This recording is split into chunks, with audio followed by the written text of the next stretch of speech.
সূরা আম্বিয়ার তাফসীর পড়তে গিয়ে পেয়েছিলাম হযরত ইব্রাহিম নবীকে আল্লাহ যখন সাহায্য করার জন্য ফেরেশতা পাঠিয়েছিলেন, ওই সময় তিনি আল্লাহর প্রতি এমন ঈমান দেখিয়েছেন।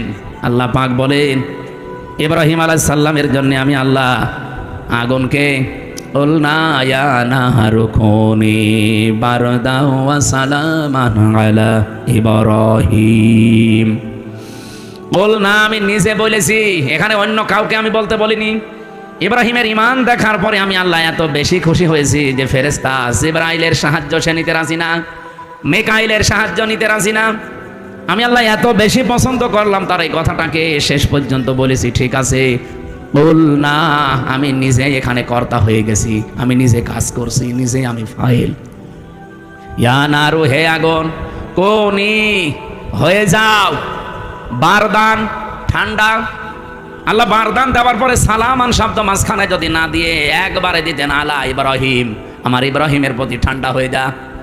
আল্লাহর হুকুম পাওয়ার সঙ্গে সঙ্গে আগুন এত বেশি ঠান্ডা হয়ে যেত, তখন আবার লেপ তোষক লাগতো গরম করার জন্য।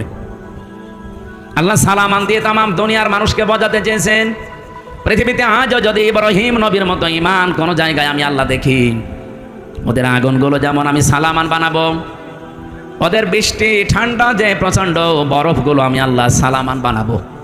সালামান দিয়ে তাফসিরে ফি জিলালিল কোরআনে সাইয়্যিদ কুতুব লিখেছেন, এই শব্দটা যদি আল্লাহ না, ইব্রাহিম নবী কিন্তু আগুনের ভেতরে 40 দিন থাকতে পারতেন না।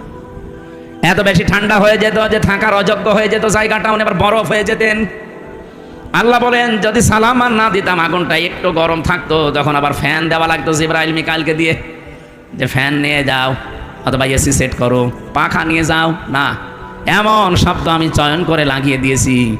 সালামান মানে শান্তি, একেবারে গরমও না ঠান্ডাও না, এই জায়গাটা অন্তত আমি আল্লাহর নির্দেশ যতদিনের পরে না আসে ততদিন এটা নাতি সাতিষ্ণ হয়ে যাও।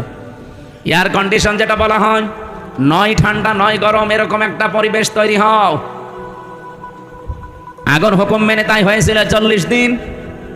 পরবর্তীতে হযরত ইব্রাহিমের নাতনি যারা তারা জিজ্ঞাসা করতো, দাদা দুনিয়ার জীবনে আপনি সবচাইতে শান্তি পেয়েছেন কত?